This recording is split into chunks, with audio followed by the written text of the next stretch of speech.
ده الطبق بتاعنا النهاردة، رز ابيض بالكبد والقوانص، وعملنا جنبه بطاطس محمرة. تعالوا نعرف عملناه ازاي. اهلا بكم حبايبي يا احلى متابعين في الدنيا. يوم جديد ووصفة جديدة، يا رب تعجبكم. النهاردة هشتغل معاكم كبد وقوانص بطريقة جديدة، ومعاها رز ومعاها بطاطس محمرة. ده المنيو بتاعنا النهاردة. تعالوا نشوف مع بعض هنعمله ازاي. اول حاجه انا حابه افيدكم بس ان الكبد والقوانص دي انا جبتها امبارح، بس انا عشان ما بحبش اشيل حاجه بزفارتها، فطبعا حطيتها الاول في محلول نقع، وبعد كده شطفتها كويس جدا، شلت منها كل الدهون زي ما انتوا شايفين كده. القوانص اهي، هي ما فكتش قوي لسه بس، والكبد اهي، والقلوب اهي، القلب كمان مفتوح اهو زي ما انتوا شايفين كده. وده قشر نص ليمونه بيدي ريحه حلوه جدا لو انا هشيله شويه في الفريزر.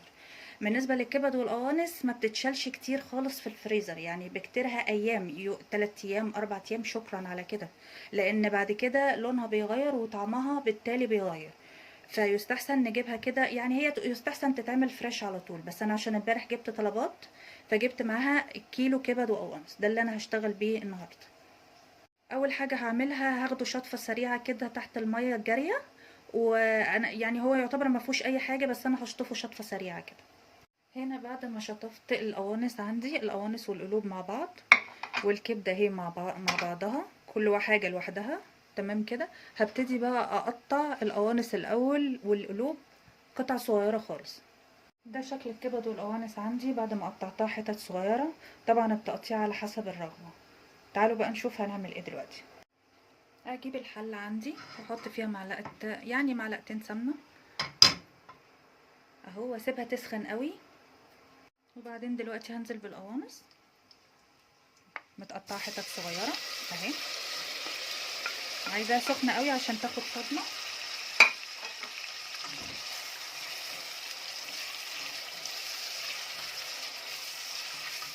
كده بالمنظر ده.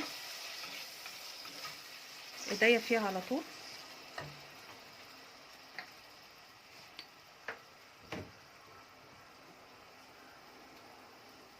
احط سنه كده فلفل اسود.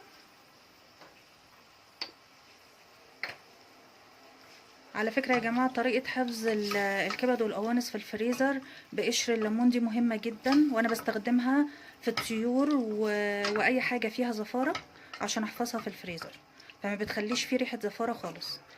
ده طبعا بعد محلول النقع، وبعد ما بشطفها واصفيها خالص ما يبقاش فيها اي ميه خالص. يا ريت حبايبي ما تنسوش اللايك والسبسكرايب للي اول مره يشوف القناه، وفعلوا زرار الكل عشان يبان لكم كل ما هو جديد. استنى بقى عليها لما تحمر شويه وتديني لون حلو كده. هنلاقيها كده ابتدت تنزل ميتها، اسيبها خالص لغايه ما تنشف وتاخد اللون، يعني ما استعجلش عليها خالص. بفضل احمر فيها لحد ما بتاخد عندي اللون ده. بعد كده بجيب بصلتين وسط على الكيلو اللي انا هعمله، لكن لو نص كيلو هتبقى بصلايه واحده بس وسط.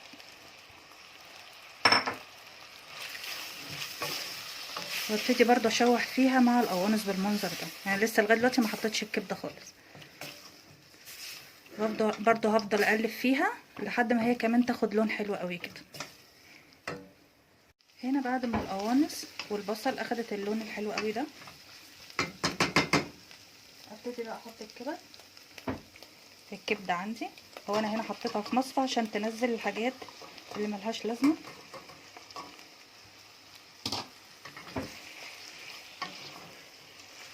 وابتدي بقى اديها تقليبه حلوه كده لغايه ما كله ياخد لون واحد. بعد ما اخدت عندي اللون الواحد زي ما انتم شايفين كده، كلها بقت لون واحد، ابتدي احط التوابل بتاعتي. احط شويه ملح على فلفل،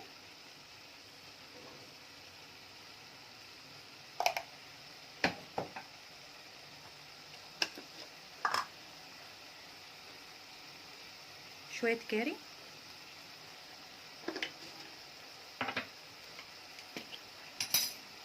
شويه بابريكا. طبعا لو حد عايز يحط الشطه اختياري، وشويه قرفه صغيره بس كده.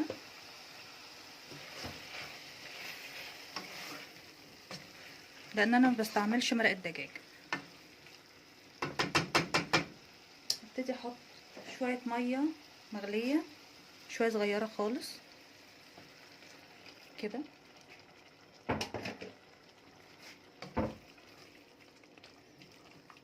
عشان الكبد والقوانص تستوي.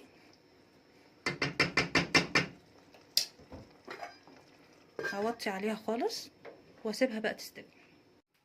هو ده شكلها النهائي عندي بعد ما استوت اهي، شربت ميتها. على فكره محتاجتش ازود لها ميه تاني، هما بس شويه صغيرين اللي انا زودتهم وخلاص هي كده استوت.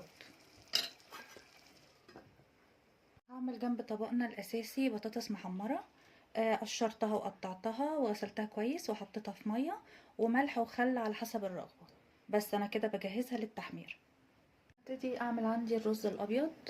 هنا جبت كوبايتين رز مغسولين كويس، ما نقعتش الرز ولا حاجه، انا غسلته بس كويس وصفيته كويس وركنته اهو.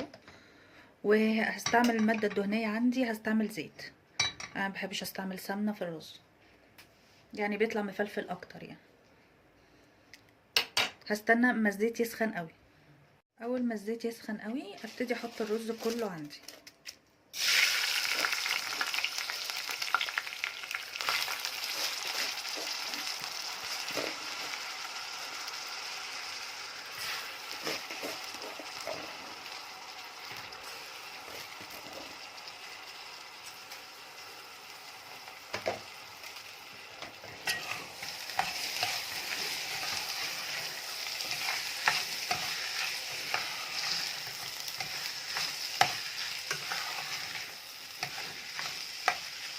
ابتدي اقلب فيه لغايه ما ينشف، ما يبقاش فيه ميه خالص، واحسه كده اتغلف، كل حبايه اتغلفت بالزيت علشان يطلع معايا مفلفل. احط شويه ملح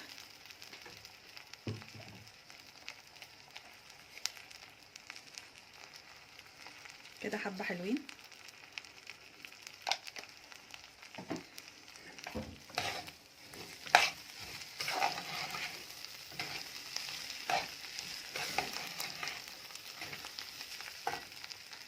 لما حسيت انه كده خلاص اتغلف معايا، كل رزايه اتغلفت بالزيت، بجيب ميه سخنه من الكتل واسقي بيها الرز.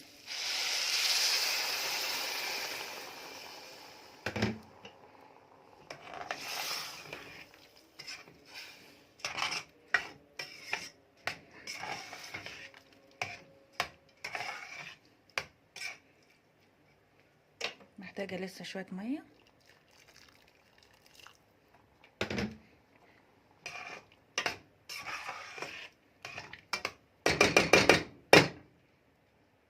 بس كده واغطيها على نار هاديه.